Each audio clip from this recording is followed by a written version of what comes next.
Welcome back ناظرین. پیزرا صاحب ہم نے شروع بات کی تھی کہ اس وقت کی آئین اور آج کی آئین. اس وقت کی پی پی پی اور آج کی پی پی پی یہ بھی مجھے بتا دیجئے کہ اس وقت کی پی پی پی کے کیا سٹرونگ پوائنٹس تھے اور ویک پوائنٹس تھے اور آج کی پی پی پی کے کیا سٹرونگ پوائنٹس اور ویک پوائنٹس. جو بھٹو صاحب کی پیپلز پارٹی تھی وہ ایک آئیڈیالوجیکل پارٹی تھی اور یہ نہیں کہ کوئی شوقیہ اس پارٹی میں آ کر اور یہ نعرے لگاتا تھا کہ روٹی کپڑا اور مکان اور یہ ایک ideological belief. Socialist I would say that not to the extent of total socialism, but تو پھر آئیڈیالوجی کیا تھی؟ ideology تھی کہ quasi para socialist secular party. Secular party.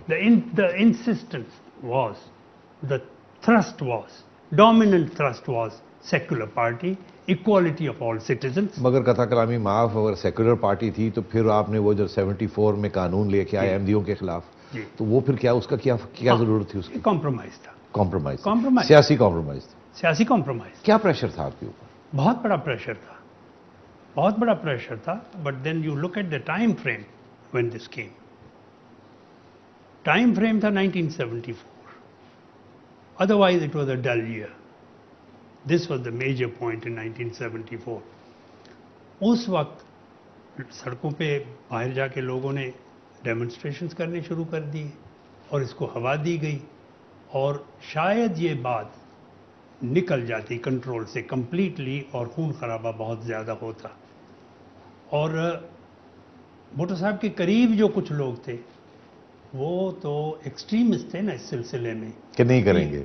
کریں گے. کس قسم کے لوگ؟ مولانا کوثر نیازی جیسے لوگ؟ مولانا کوثر نیازی مرحوم، خان عبد القیوم خان اور پھر علی محمد شاہ راشدی وغیرہ. وہ تو کہہ رہے تھے کہ جی ایسی بچکانہ تجاویز آ رہی تھی کہ اس کو ڈیفیوز کرنا ہے تو سول کورٹ میں جا کے دعویٰ کر لو، کہہ دو کہ جی سول سوٹ پڑا ہوا ہے سول جج کے پاس، ہم کیسے کر سکتے. ایسی تھی بچکانہ تجاویز آتی تھی. لیکن یہ پریشر تھا اور میں نہیں سمجھتا ہوں کہ بھٹو صاحب ریلیجن کے معاملے میں اتنا وہ آگے جاتے کہ. لیکن اس میں پھر قصور کی اپورشنمنٹ ہوگی. احمدیہ جماعت کا اپنا بھی قصور تھا. اچھا وہ کیسے؟ وہ یہ تھا کہ انہوں نے پرووک کی سچویشن. مجھے یاد ہے کہ جب آپ کی پارٹی کے ٹکٹ بانٹے جا رہے تھے 1970 کی الیکشن کے لیے، اس میں بھی احمدیہ پارٹی کے لیڈرز جو تھے ان کا کافی رول رہا تھا. نہیں الیکٹ ہو کر آئے ہیں. ملک جعفر جو تھے وہ جنرل اختر حسین ملک کے برادر ان لا، علی ملک کے برادر ان لا، یہ تھے. کافی لوگ تھے. جب آپ کے اوپر پریشر تھا پی این اے موومنٹ کا تو آپ لوگوں نے پھر وہ جمعہ کی چھٹی کر دی اور اس قسم کی چیزیں آپ نے اس سٹیج پہ بھی کمپرومائزز آپ نے کی. یہ کمپرومائزز تھے اور جس کو میں کہتا ہوں کہ too little and too late. وہی بات ٹو لٹل ٹو لیٹ. جو کام کرنا ہوتا ہے صحیح ٹائم پہ کیا جائے، اگر آپ بعد میں کرتے ہیں تو گڑبڑ ہو جاتی ہے. اب یہ دیکھیں نا، یہ فائدہ ہے کہ آپ سیاست سے ہٹ کر بیٹھے ہیں. You can talk openly. آپ کے کوئی اینگلز نہیں ہیں. صحیح ہے. You are now talking about history and this must go into the history. لیکن جیسے میں نے کہا کہ اپورشنمنٹ اس میں بھی ہوگی کیونکہ اگر ان کے جو ہیڈ تھے ناصر صاحب، وہ میں سمجھتا ہوں کہ ڈیفائی نہ کرتے اور پارلیمنٹ میں آ کے اپنے آپ کو اوپن نہ کرتے ٹو کراس ایگزامن تو شاید ہٹ جاتی. معاملہ جو ہے وہ ٹھڈا ہو جاتا. وہ جس وقت انہوں نے اوپنلی آ کر بات کہی کہ جی ہم تو سمجھتے ہیں کہ یہ کھڑکی کھلی ہوئی ہے اور امت سے کوئی بھی اندر آ کے نبی بن سکتا ہے، تو I don't think that they left the assembly with much choice. اس حد تک کہ ان کی جو اپنی جماعت کے جو رکن تھے ان کو بھی ووٹ کرنا پڑا. تو کانسٹیٹیوشن کے اندر بھٹو صاحب نے جو امینڈمنٹس لے کے آئے، وہ تو کانسٹیٹیوشن سائن ہوئی نہیں تو اس کے بعد فوراً 3-4 امینڈمنٹس لے آئے. وہ تو اس کی کیا ضرورت تھی؟ نہیں، امینڈمنٹس بعد میں آئی ہیں. ایک تو پہلے جو امینڈمنٹ تھا وہ تو تھا مشرقی پاکستان کے علیحدگی کا، وہ تو ٹھیک ہے، کچھ ریئلٹی تھی. دوسری امینڈمنٹ یہ لے آئے ہیں احمدیوں کی، which was, let us say we are talking about the controversy now. جی. جو چوتھی اور پانچویں امینڈمنٹس جو آئے ہیں 1974-75 میں، those were controversial. جی.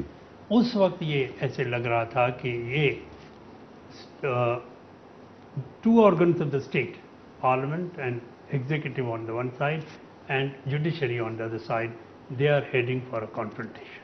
وہ کیسے؟ یہ بھی ایک متھ تھا، درست بات نہیں تھی. لیکن اس میں بھی پرسنالٹیز کا بڑا کنٹریبیوشن تھا. میرا تو ہمیشہ ان کے ساتھ بڑا اچھا تعلق رہا. میں واز اے پریکٹسنگ. مگر لوگ یہ کہتے ہیں کہ وہ کانسٹیٹیوشنل امینڈمنٹس اس لیے کیے گئے بھٹو صاحب اور پاور جو ہے اپنے ہاتھ میں رکھنا چاہتے تھے.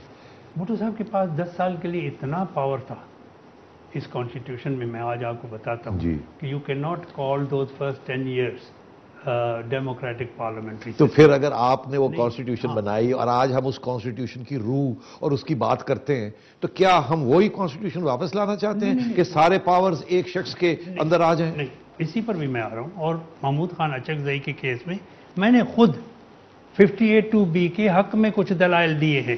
ناٹ ایبسولوٹ, لیکن حق میں دیے ہیں کہ ایک سیفٹی ویلو ہونا چاہیے کہ اتنا نہیں کہ پارلیمنٹ میں پرائم منسٹر بیٹھے تو جیسے کہ وہ انگلینڈ کا پرائم منسٹر کہے کہ کل جا کے تمام بلو آئیڈ بوائز کو مار دو تو جا کے مار دیں گے. یا جب نواز شریف صاحب امیر المومنین بننے جا رہے تھے, 2/3 مینڈیٹ لے کے آئے, سارے قانون تبدیل کر دیے اور پارلیمنٹ کو اپنے سبسروینٹ بنا لیا اپنا. ایک ہمارے جو تھے وہ کانسٹیٹیوشن اس وقت بنا تھا جس وقت بڑے ایسپریشنز تھے چھوٹے صوبوں کے کہ they will follow the suit of Bangladesh. جس وقت ہم نے 73 کا کانسٹیٹیوشن بنایا ہے, اللہ تعالیٰ گواہ ہیں کہ گیو ان کرنے کے سوا, گیو اینڈ ٹیک کرنے کے سوا یہ یونینیمس کانسٹیٹیوشن نہیں بنتا, چاہے کچھ بھی ہم کرتے. اور اگر یونینیمس کانسٹیٹیوشن نہ بنتا تو یہ ملک کٹھا نہیں رہ سکتا. صحیح کہہ رہے ہیں. اب بتائیں, ہمیں ایبسولوٹ میجورٹی تھی. قیوم خان ہمارے ساتھ تھے. 147 ممبرز میں سے کوئی 110 ممبر ہمارے ساتھ تھے. 2/3 کی میجورٹی سے ہم پاس کروا لیتے, لیکن ضرورت تھی total absolute majority of the total member. میرا خیال ہے اس کانسٹیٹیوشن میں سبھی نے سائن کیے تھے ایکسیپٹ خیر بخش مری صاحب. ہاں, 1-2 نے نہیں کیے تھے, لیکن نیگیٹو ووٹ کسی نے نہیں دیا تھا. نیگیٹو ووٹ, اور خیر بخش نہیں تھے اس وقت سائن کرتے وقت, لیکن ان کے تمام باقی جماعت کے لوگوں نے سائن کر لیا تھا. اب اگر ہم چاہتے تو پاس کر لیتے. تو بھٹو صاحب نے ایک دن میرے سے پوچھا کہ حفیظ صاحب بلوچستان سے کوئی ووٹ ملے گا؟ میں نے کہا ایک بھی نہیں ملے گا. پھر کیا رائے ہے؟ میں نے کہا اس کانسٹیٹیوشن کی مورل اتھارٹی 0 ہو جائے گی. We need Balochistan. کوئی تو کرے, 5 ممبر ہیں, اس میں سے 1 یا 2 تو ووٹ کرے. ایک تھے مولانا مفتی محمود کی پارٹی کے اور 4 تھے بدنجو صاحب کی پارٹی کے, خان عبدالولی خان کی پارٹی کے. ایک جینیفر موسیٰ تھی اور 3 صاحبان تھے. تو جس میں سے کوئی ووٹ کرنے کے لیے تیار نہیں ہے. اتنی کوشش کی بھٹو صاحب نے, 1 ووٹ خریدنے کے لیے مولانا عبدالحق تھے جن کو کہا کہ کتنے مدارس چاہیے, کیا چاہیے, پیسے چاہیے, آ جاؤ سائن کر دو. انہوں نے کہا کہ صاحب پیسے ویسے مت. تو پھر کیسے بنایا آپ نے سب کو؟ پھر یہ جو لاسٹ ڈٹ جو ایفرٹ ہوئی, دیکھیں یہ ڈیڈ لاک چھوڑ کر مرحوم میاں محمود علی قصوری صاحب چلے گئے. ان کی اور نیب کے ممبرز آپس میں دے couldn't see eye to eye. جس کے بعد بھٹو صاحب نے کہا کہ now you have to take over. I was very young. I was in my 30s. اور ٹیک اوور کرنا ہے, تم نے کرنا ہے. Your father started the task, now you better finish it. تو میں نے یہ کہا کہ then you will give me a complete free hand. Total delegation of authority. Is it acceptable to you? He said it is acceptable. Go and do it. Then you worked together with Mr. Bhutto اور پھر آپ نے سب لوگوں کو on board لے کے آیا. بھٹو صاحب کے ساتھ کر کے اس کو ڈیڈ لاک کو توڑا ہم نے. They elected me as the chairman of the Constitution Committee. میاں محمود علی صاحب کو میں نے جا کر ریکویسٹ کیا کہ please continue to be on the committee.